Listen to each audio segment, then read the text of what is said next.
네, 오후 찬양 예배에 오신 우리 성도님들 정말 축복하고 사랑합니다.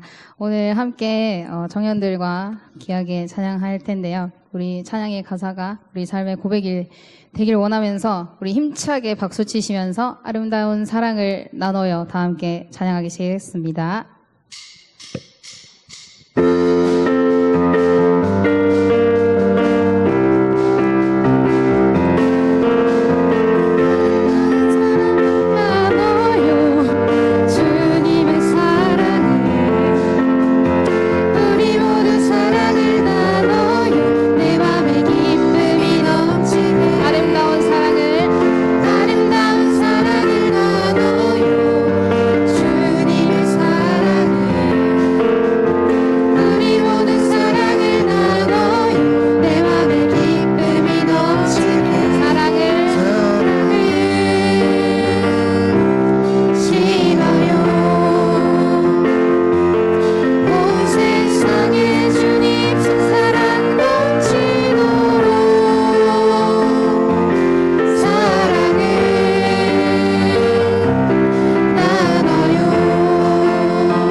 우리 계속해서 이어서 신나게 찬양하도록 하겠습니다.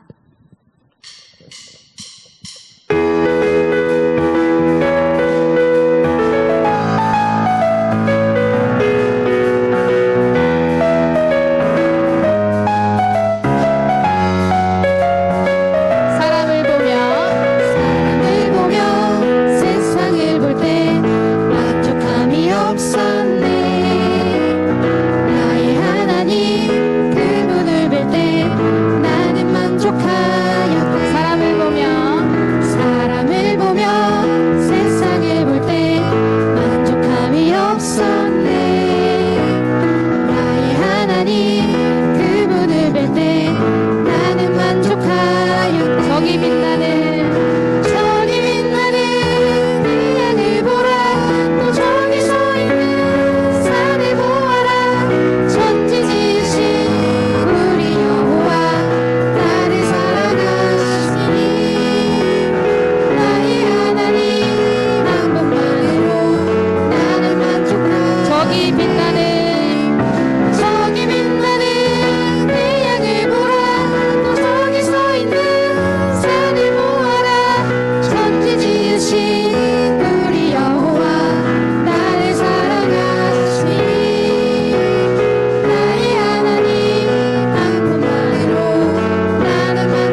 우리 함께 찬양 드릴 텐데 우리 그 크신 하나님의 사랑 찬양 드리도록 하겠습니다.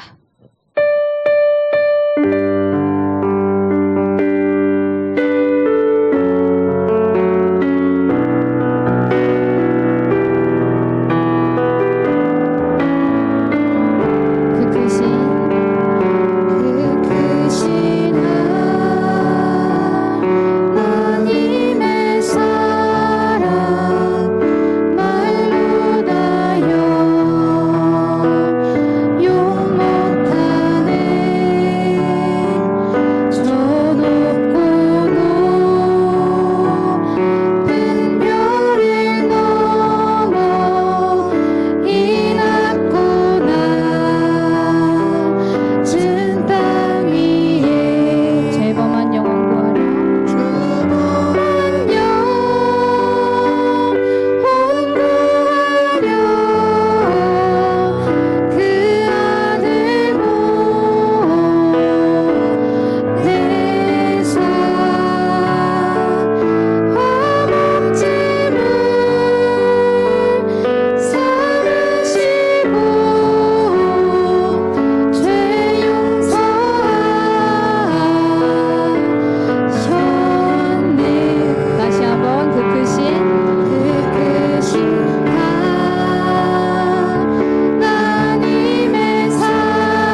우리 계속해서 예수 하나님의 공의 다 함께 찬양 드리겠습니다.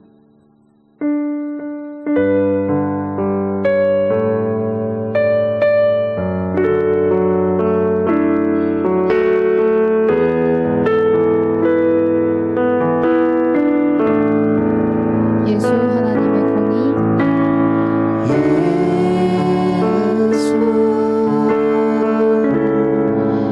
하나님의 공의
우리의 마음을 위해 다 함께 기도하셨으면 좋겠습니다. 오늘 드려지는 예배가 우리가 늘 반복되는 예배일 수 있겠지만 오늘 드려지는 이 예배가 우리의 마음과 우리의 신앙을 다시 고백하는 그런 예배가 됐으면 좋겠습니다. 우리의 삶의 자리에서 때로는 너무나도 무너지고 넘어지는 순간들이 너무나도 많지만 우리의 하나님의 힘과 예수의 힘을 입어 다시 새롭게 시작되는 이 한 주간의 삶 가운데 하나님의 사랑이 드러나고 정말 이 땅 가운데 하나님의 나라가 임할 수 있도록 정말 우리의 마음과 우리의 생각이 하나님께 맞춰질 수 있도록 정말 하나님이 나의 우선순위가 될 수 있게 해달라고 우리 예배와 또 말씀 전하시는 목사님을 위해 우리 다 함께 기도드리겠습니다.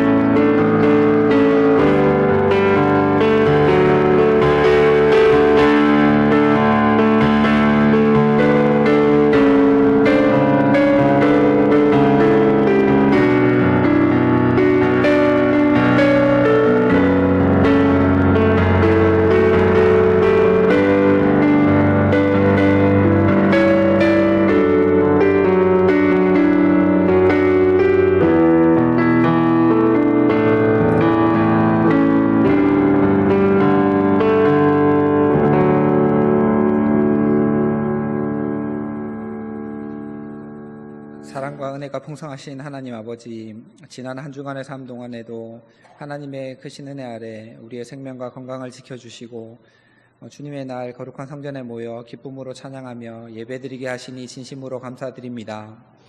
황소를 드림보다 진정한 예배를 기쁘게 받으시는 주님, 이 시간 세상의 일, 근심, 걱정 잠시 내려놓고 온전히 하나님만을 예배하며 나아가는 시간이 되기 원합니다. 폭염과 더위 속에서도 매 순간 우리와 함께하여 주시고 각자의 삶의 터전에 믿음을 지키며 살아가도록 인도하여 주신 주님의 은혜에 감사드립니다.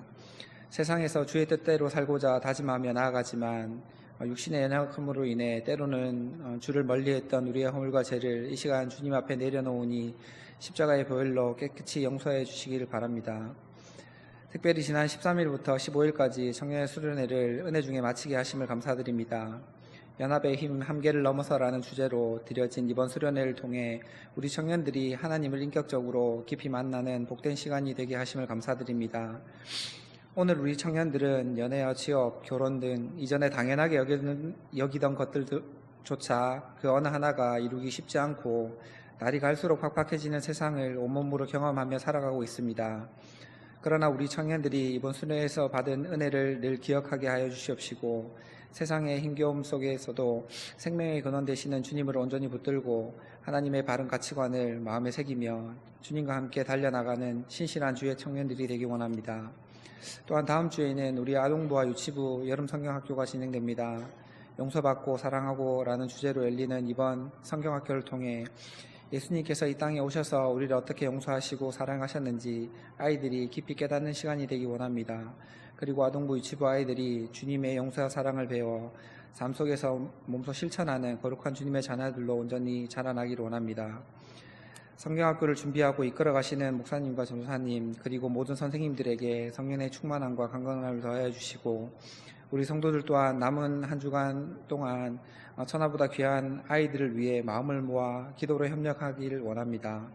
우리 언양제일교회가 여름 행사 때만이 아닌 다음 세대와 청년들을 향한 지속적인 관심과 사랑을 놓지 않으며 늘 기도로 함께 세워나가는 복된 공동체가 되기 원합니다. 하나님 아버지, 우리들의 신앙이 날마다 성숙하여지길 또한 소망합니다. 주일의 은혜에만 머무르는 신앙이 아니라 매일의 삶 속에서 말씀을 실천하며 주님의 성품을 닮아가는 참된 제자의 삶을 살아가기를 원합니다. 모여서 힘쓰며 기도와 말씀으로 무장하고 어두운 세상에서 소금과 빛의 역할을 감당하기를 원하며 사랑과 봉사로 교회를 바로 세워나가는 언양제일교회의 성도들이 되기를 원합니다. 이 시간 선포되는 말씀을 위해서 또한 기도합니다. 김보영 전도사님에게 늘 하나님께서 함께하여 주시고 하나님의 사귐의 깊이가 날로 더해가기 원합니다. 오늘 전해지는 말씀이 우리의 영혼의 양식이 되게 하시고 전하는 이와 듣는 모든 이들에게 은혜가 되게 하셔서 한 주간의 삶 속에서도 주님의 말씀이 살아 숨쉬기 원합니다. 예배의 시종을 주님께 맡겨드리며 예수님의 이름으로 기도드립니다. 아멘.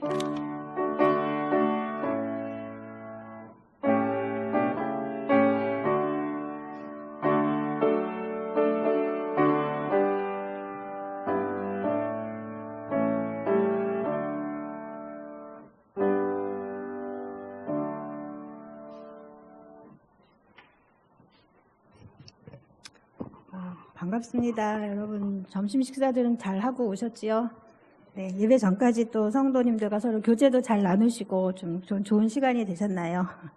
네, 오늘 위에 비도 오고 막 이런데 오랜만에 오는 비라 반가운데 비도 오는데 이렇게 말씀 듣기 위해서 이 자리에 오신 여러분들을 정말 축복합니다. 많이 축복합니다.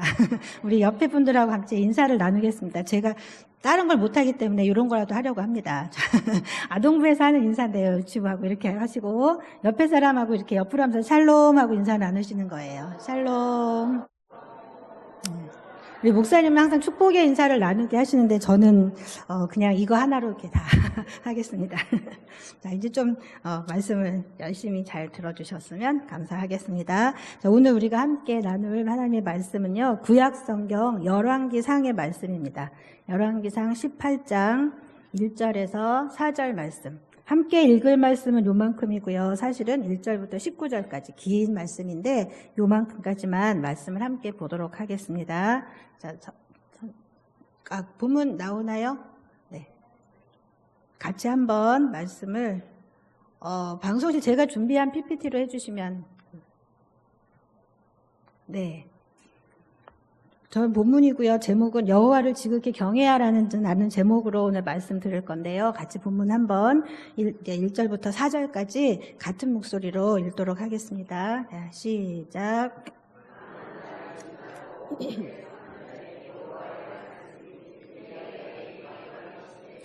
너는 가서 아합에게 보이라. 내가 비를 지면에 내리리라. 엘리야가 아합에게 보이려고 가니 그때에 사마리아의 기근이 심하였더라. 아합이 왕국 맡은 자 오바댜를 불렀으니 이 오바댜는 여호와를 지극히 경외하는 자라. 이세벨이 여호와의 선지자들을 멸할 때에 오바댜가 선지자 100명을 가지고 50명씩 굴에 숨기고 떡과 물을 먹였더라. 아멘. 네. 제가 말씀을 들어가기 전에요. 혹시 여러분들 이제 영화 이야기를 하나 하고 시작하려고 그래요. 영화 보는 거 좋아하세요? 많이 보셨을 것 같기도 하고 아닐 것 같기도 한데, 오래전에 쉰들러 리스트라는 영화가 있었어요. 혹시 보신 분 계실까요? 많이 보셨어요? 네. 쉰들러 리스트 영화는요, 제가 오늘 이 본문 말씀을 보면서 우리 주변에서 혹시라도 이 본문 말씀이 성경에만 묻혀있는 말씀이 아니고 살아있는 말씀으로 분명히 우리 삶 속에서 이게 나타날 텐데 혹시 그런 사례가 없을까 이렇게 생각을 했는데 딱 이 영화가 떠올랐어요. 물론 배경은 많이 다르긴 하지만 이 영화는 좀 오래전 영화거든요. 1933년에 스티븐 스필버그라는 감독이 만든 작품이에요. 실제로 2차 세계대전 당시에 그 나치가 지배하던 그 시대 유대인 학살 속에서 독일인 사업가 한 사람 오스카 쉰들러라는 사람이 혼자서 1100명 이상의 유대인을 구한 실화를 바탕으로 만들어진 그런 영화였습니다. 그 잠깐만 소개를 하자면 그 독일군이 폴란드를 점령하고 유대인들을 전부 수용소에 강제로 수용을 시키죠. 그래서 뭐 안내 일기라든가 수용소에 갇힌 사람들의 얘기, 뭐 아니면 학살하는 이야기들이 그때를 배경으로 아주 많이 나오는데 그런 배경 속에서 독일인 사업가 쉰들러는 사업가예요. 그러니까 돈을 버는 게 목적인 사람이죠. 돈을 벌기 위해서 크라쿠프라는 곳으로 찾아옵니다. 근데 이 쉰들러는 나치 당원이에요. 그래서 독일 독일군하게 하나님을 믿는다 이런 얘기 없었어요. 근데 이 사람은 나치 당원이고 독일군하고 나치 관리들한테 돈을 주고 노동력을 싸게 사기 위해서 유대인들을 돈을 주고 사요. 그래서 군수용품을 만드는 공장을 하는 사람이었어요. 이 사람은 그 싼 노동력으로 만든 것을 비싸게 팔면서 그 이윤을 남기고 어떻게 보면은 전쟁을 이용해서 이런 자기의 이익을 추구하는 아주 안 좋은 사람이었죠. 근데 이 사람 밑에 있던 그 회계사가 유대인이었거든요. 회계사 중에서 그 이츠하크 슈테른, 제가 이름을 못 외워가지고요.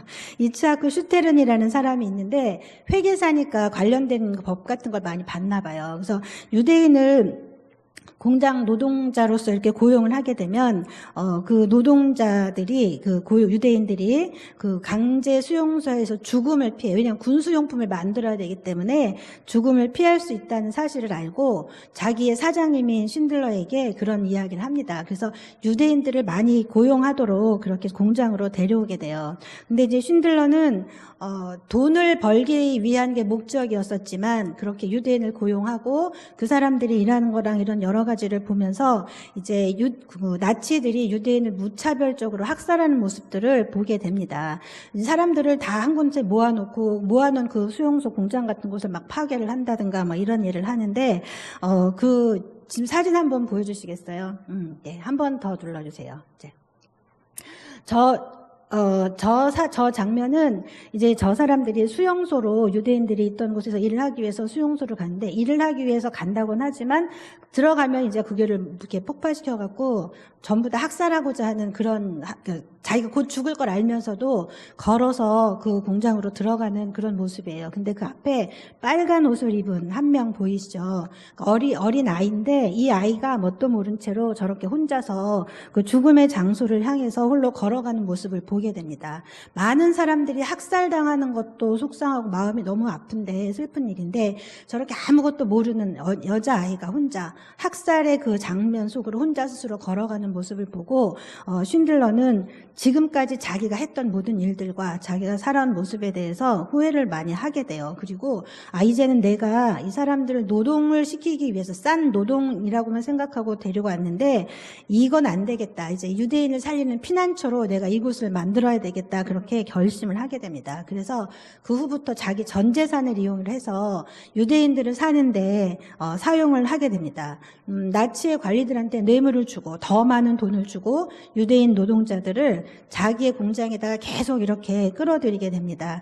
나치가 노동자들을 강제 수용소로 보내려고 할 때 이 쉰들러는 필수 노동자 해갖고 더 많은 사람이 필요하다 이래서 자꾸 그 사람들 더 많이 살려주기 위해서 보호해주는 역할을 하게 됩니다. 근데 전쟁이 끝나갈 무렵에 쉰들러가 구해준 사람들의 일이 한 1,100명 되는데 그거를 쉰들러 리스트라고 해갖고 영화 제목이 바로 그거예요. 근데 실제로 쉰들러가 그 사람들을 작성을 해갖고 이렇게 한 건 물론 아니지만 하나님께서는 이 한 사람을 통해서 1,100명이나 되는 그런 많은 사람들을 구해주게 됩니다. 네, 이 사람은 뭐 유대인도 아니고 기독교인도 아니고 뭐 이런 것도 아니었었지만 그때 목숨을 구한 유대인들이 감사하는 마음을 담아서 자기들이 갖고 있던 것, 뭐 금리빨 같은 이런 거 다 모아가지고 선물을 하나 금반지를 만들어서 선물을 해줘요. 내 반지는 이제 생명을 구하는 그런 의미를 담고 있는 문구를 딱 적어서 선물을 해줍니다. 근데 쉰들러는 이제 나치 당원이었기 때문에 전쟁이 끝나고 나서 그냥 있으면 이 사람은 자기도 처형당하게 됐잖아요. 그래서 이제 사람들이 이제 피해를 가게 되는데 감사의 인사, 자기가 구해준 유대인들한테 감사의 인사를 받으면서 눈물을 흘리면서요. 내가 조금만 더 내가 갖고 있던 뭐 금장식이라든가 자동차에 로고 붙어 있는 거 이런 거 돈이 되는 걸 조금이라도 더 팔아갖고 한 명이라도 더 구할 수 있었다면 이러면서 눈물을 흘립니다. 이제 그러면서 좀 마지막 유대인하고 이별하는 장면 이야기가 나와요. 제가 영화 이야기를 이 귀한 시간에 길게 이렇게 한 이유는 제가 오늘 우리가 함께 살펴본 말씀 중에도 그와 비슷한 말씀이 나오기 때문에 제가 이렇게 긴 이야기를 말씀을 드렸습니다. 제가 이제 우리가 오늘 읽어본 열왕기상 본문 말씀으로 들어가서 보면 여기 4사람의 이름이 나와요. 4사람의 이름이 누구냐면 엘리야, 아합, 오바댜, 이세벨 이렇게 4명의 이름이 나와요. 오늘 말씀의 주인공은 제가 누구로 삼았을까요? 오늘 말씀의 주인공 누굴까요? 아유, 거의 천재에 가까우신 분. 이거 어려운 걸 아시다니. 맞아요. 보통은 이제 엘리야를 주인공으로 이 말씀을 하게 됩니다. 그렇지만 전 오늘 오바댜를 제가 주인공으로 선택을 했습니다. 열왕기상 18장에 등장한 오바댜는요, 구약 성경에 나온 오바댜를 기록한 선지자 아니에요. 오바댜는 선지자 아니고 그냥 평신도였어요. 평신도였고요. 근데 이제 성경에 보니까 아주 짧은 여기 한 곳에만 나오는 인물인데 아주 중요한 믿음의 인물인 것 같아요. 그 성경 비중으로 봤을 때 꽤 많은 분량이 나오잖아요. 그래서 그걸 봤는데 이 말씀 쪽에 이제 3절 말씀에 보니까 오바댜를 소개하는 말에 뒤에 뭐라고 나오냐면 아합의 왕궁을 맡은 자래요. 아합의 왕궁을 맡은 자고 근데 그 오바댜는 여호와를 지극히 경외하였다 이렇게 나와요. 선지자 아니고 하나님 말씀을 대언하는 사람도 아니었어요. 그냥 오바댜가 어떤 일을 했었는지와 이 사람이 어떤 신앙을 갖고 있는지만 소개를 하고 있어요. 근데 4절 말씀 곧 이어서 나올 때 보면 이 사람이 한 일들을 아주 한 줄로 짧게 그렇게 소개를 합니다. 4절에 보면 이세벨이 여호와의 선지자들을 멸할 때 오바댜가 선지자 100명을 가지고 50명씩 굴에 숨기고 떡과 물을 먹였더라 이런 내용이 나와요. 아까 쉰들러는 1100명이었는데 오바댜는 그 사람도 많지 않은 시대에 100명이나 되는 선지자들을 하나님의 말씀을 전한 사람들을 구해줬다 그렇게 얘기하고 있어요. 근데 오바댜가 그렇게 일을 할 수 있었던 것은 그가 하나님을 지극히 경외하였기 때문에 그런 일을 할 수 있었다라고 소개를 합니다. 오바댜가 3절에 보면 그 왕궁의 일을 했다고 얘기했잖아요. 근데 오바댜가 살던 당시는 북이스라엘 왕 아합이 섬기던 그런 아합을 섬기던 북이스라엘의 왕 아합을 섬기던 국내 대신이었어요. 국내 대신이라는 말은 지금으로 하자면 대통령 비서실장 높은 사람이죠. 그리고 국무총리 이런 정도 해당하는 국가 통치자 중에서 한 제2인자 정도 해당하는 국가 최고 권력직이에요. 오바댜가 한 일이 무엇인지 이렇게 찾아봤더니 왕의 모든 재정을 담당했대요. 왕의 모든 재산을 담당하죠. 여러분들 지갑이나 카드 남한테 쉽게 안 맡기시죠. 근데 하물며 한 나라의 재정 전체를 왕 대신 맡아서 해주는 사람이니까 신임이 굉장히 두터웠던 사람 같아요. 그리고 두 번째는 왕의 명령을 집행한 사람이에요. 왕이 한마디만 하면 무슨 말이든지 그대로 다 시행하는 그런 사람이었어요. 그러니까 실제로 왕은 왕대로 있었지만 왕이 아니면서도 실제 나라를 다스리는 그 국정의 실세라고 할 수 있는 그런 자리예요. 왕이 진짜 많이 믿었던 사람인 게 확실한 것은 그 뒤에 5절, 6절 말씀에 보면 나오는데요. 이때 이제 아합이 섬기던 때 아주 극심한 가뭄이 그 당시 그 나라에 임했었어요. 기근이 아주 심해서 물의 근원을 찾으러 가야 되는데 왕이 나라 전체를 돌면서 찾아야 되겠지만 그렇게 하면 시간도 많이 걸리고 또 말 같은 것도 잃어버리고 막 이렇게 하니까 왕이 그 반을 딱 나눠서 나는 이쪽으로 가서 물의 근원 찾아올게. 너는 이쪽으로 가서 물의 근원을 찾아봐라. 이렇게 얘기해요. 자기하고 똑같은 일을 오바댜가 할 수 있게 그렇게 맡기는 거죠. 근데 그만큼 왕의 신임이 두터웠던 그런 사람이에요. 근데 좀 뭔가 이상하지 않으세요? 아합 왕은 바알을 섬기는 사람이에요. 그것도 아주 지극히 심하게, 아주 심하게 바알과 아세라 우상을 섬기던 사람이에요. 그 부인인,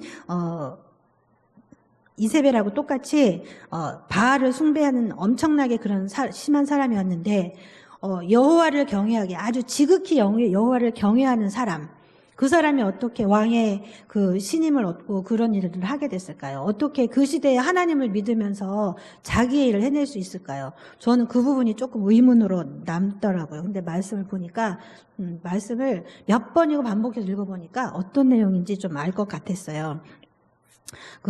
여러분들이 이제 성경 말씀 이야기를 많이 아시니까, 바알과, 아합 왕하고 이세벨이 얼마나 그 바알을 많이 숭상을 했고 그 외에 다른 신, 즉 하나님을 섬기는 사람들을 핍박하고 얼마나 괴롭혔는지는 아마 성경 말씀이 진짜 잘 여러분들 봐서 많이 알고 계실 거예요. 근데 그런 세상에서도 오바댜는 하나님을 지극히 경외하는 자라고 소개될 정도였어요. 그러니까 하나님을 믿으면서 동시에 하나님을 대적하는 왕의 궁에서 그것도 최고의 지위를 가지고 일하는 그런 사람이었어요.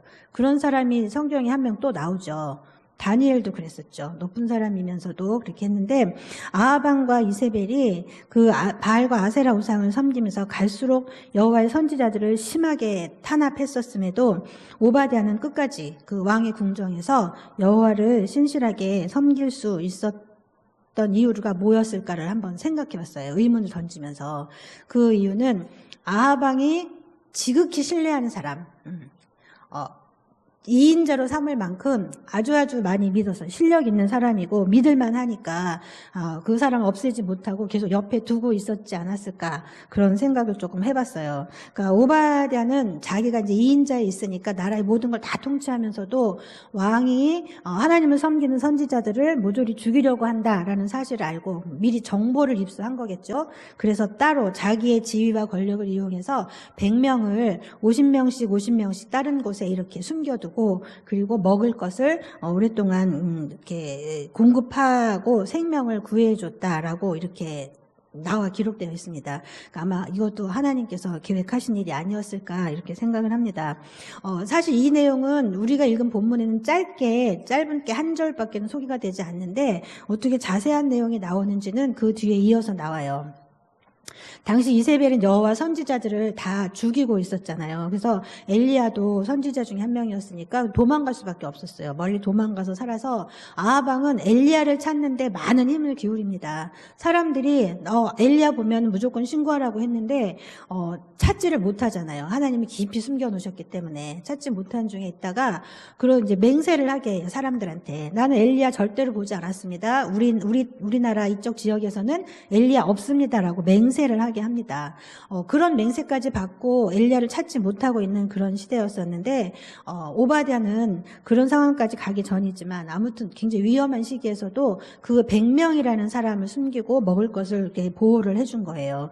근데 오바댜가 한 일을 알았다면 이세벨이 만약에 이 사실 알았다면 아합이 이 사실 알았다면 어떻게 했을까요? 자, 우리가 그만한 권력과 지위에 있진 않았지만 만약에 그렇게 했다면 우리 장로님, 집사님, 권사님들은 과연 오바댜처럼 그런 일들을 감행할 수 있었을까요? 만약에 발각됐다면 오바댜는 어떻게 됐을까요? 오바댜 어떻게 됐을까요? 오바댜도 당연히 죽임을 당했겠죠. 그러니까 오바댜는 자기가 어떻게 될 건지 알았을 거예요, 아마. 악함을 알기 때문에. 자기가 지위에서 파면되는 건 물론이고, 또 신앙을 지키지 못하는 건 물론이고, 더 심하게는 목숨까지도 잃을 수 있는 그런 상황이었는데, 이 오바댜가 그렇게 100명을 숨기는 일을 했다는 것은 자기가 자기의 모든 걸 다 걸고 그렇게 할 수 있었던 엄청난 행동이라고 볼 수 있겠습니다. 이제 7절을 한번 이어서 보면요. 오바댜가 아하방하고 물 근원을 찾아서 이제 아하방은 이쪽으로 가고 오바댜는 이쪽으로 가서 서로 헤어져가지고 이제 물 근원을 찾으러 가죠. 근데 엘리야를 만나게 됩니다. 어디에 숨어 있었는지도 모르고 아무도 찾지 못했다고 했었는데 그 엘리야를 만나게 됩니다. 근데 엘리야가 오바댜를 만나면서 하는 말이 뭐였을까요?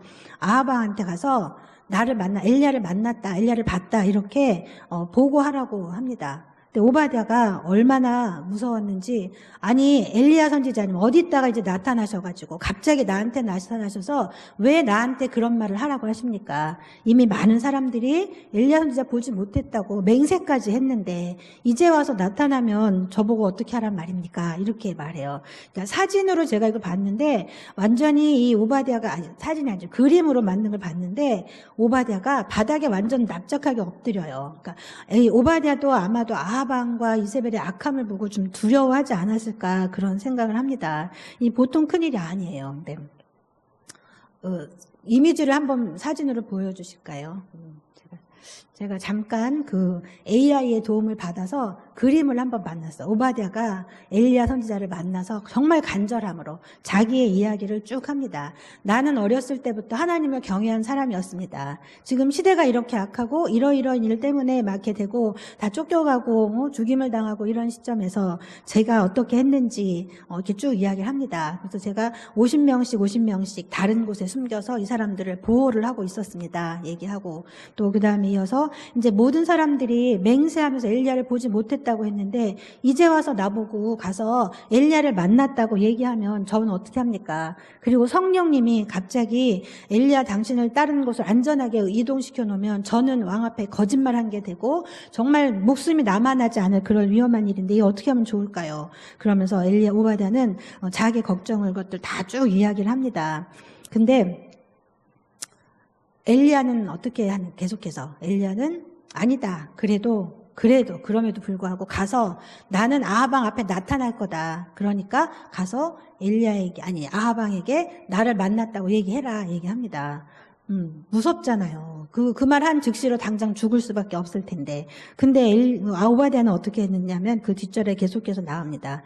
그런데 오바댜는 엘리야에게 자기의 처지 입장을 다 얘기해놓고도 가서 아하방에게 엘리야를 만났다고 얘기를 해요. 그 얘기를 듣자마자 아하방은 엘리야를 만나러 갑니다. 그 사건까지가 제가 오늘 말씀 전해드렸던 부분이고요. 이제 그렇게 해서 엘리야를 만나면서 우리가 잘 알고 있는 그 갈멜산에서의 아하방과 바울을 섬기는 400명의 그 선지자들하고 엘리야하고 기도 대결을 하는 그 이야기, 그 배경이 바로 그렇게 흘러가게 됩니다.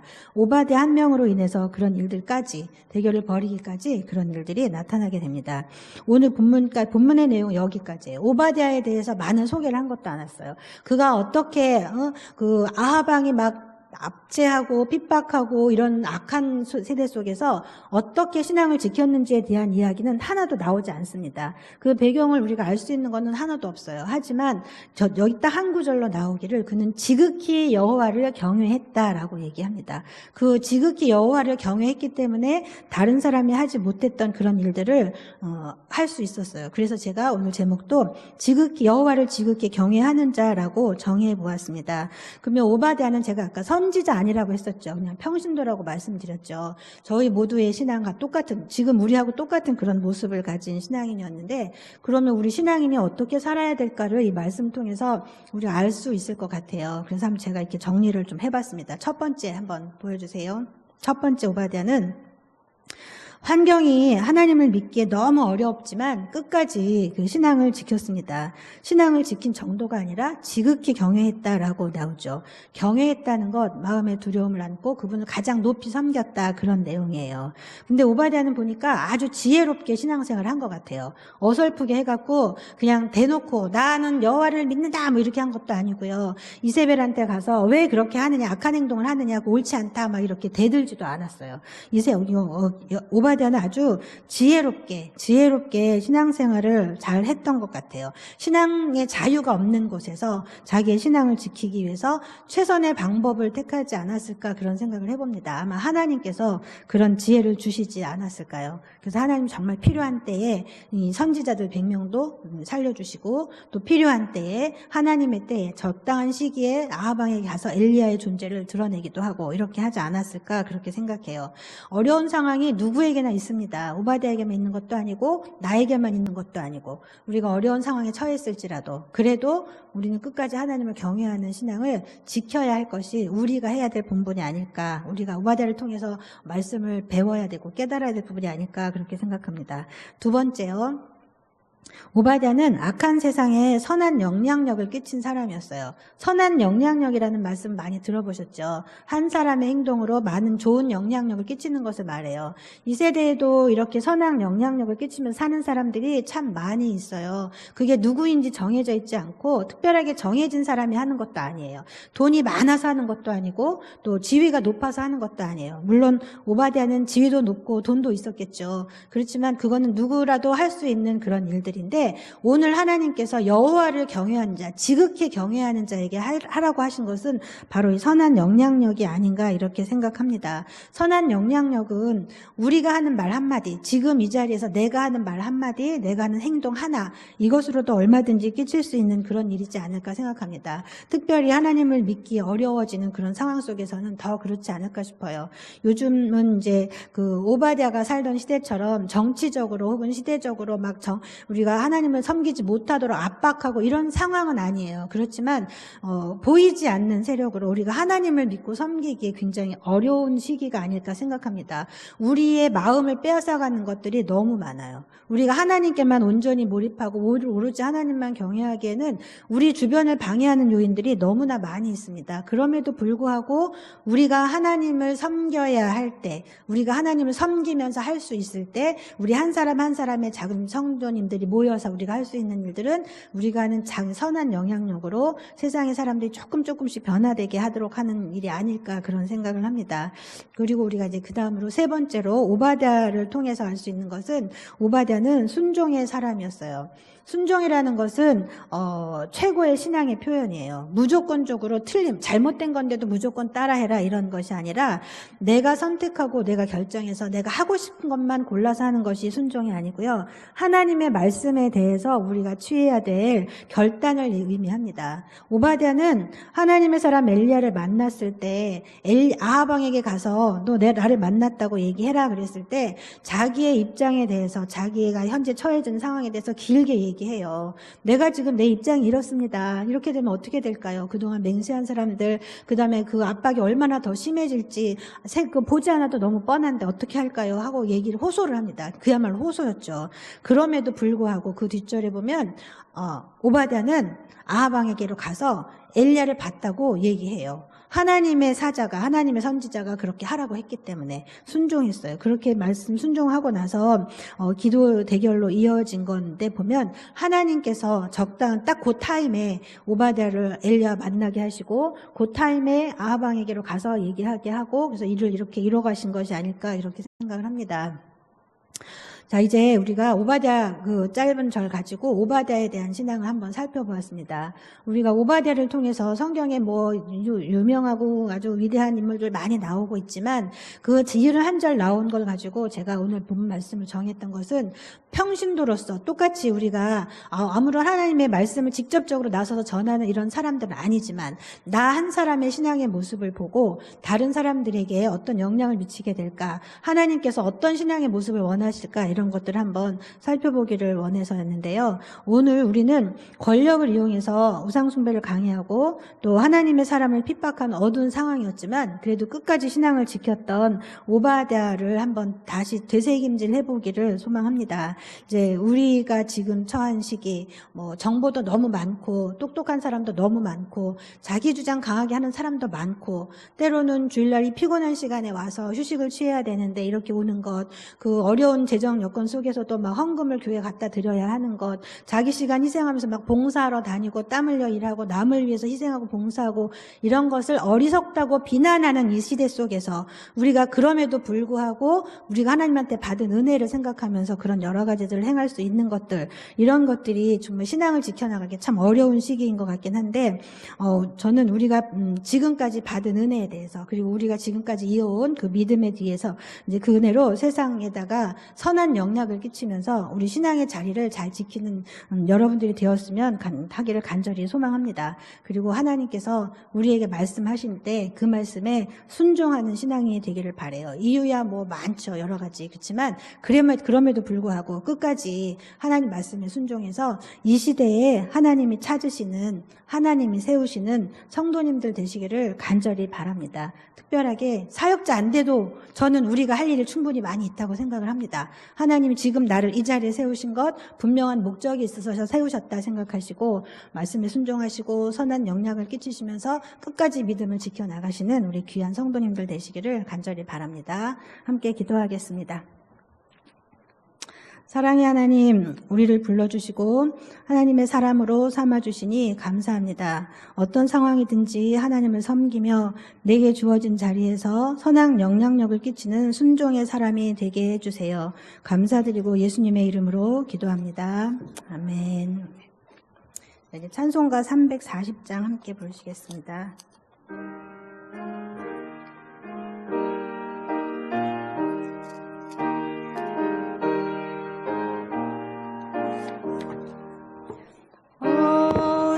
어지러운 세상 중에 기쁜 소리 들리네. 예수 말씀하시기를 믿는 자여 따르라. 세상 헛된 신과 영화 모두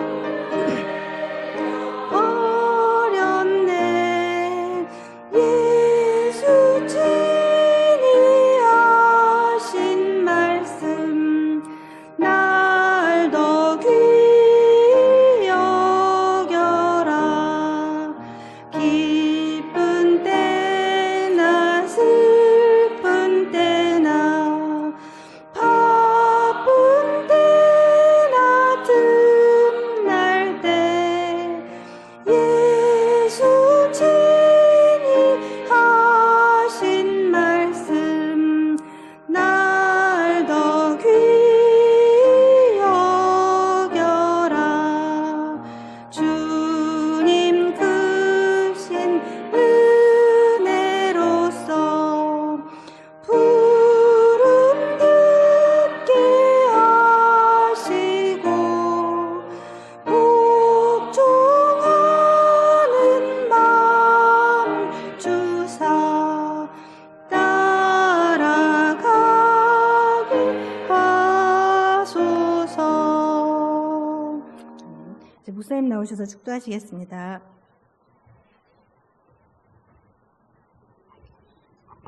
축도하겠습니다. 주 예수 그리스도의 은혜와 하나님의 크신 사랑과 성령의 교통하심이 지극히 하나님을 경외하는 삶을 살기로 다짐하며 한 주간의 삶의 자리로 나아가는 여기에 모인 모든 믿음의 성도들 머리 위에 지금부터 영원토록 함께 하시기를 축원하옵나이다. 아멘.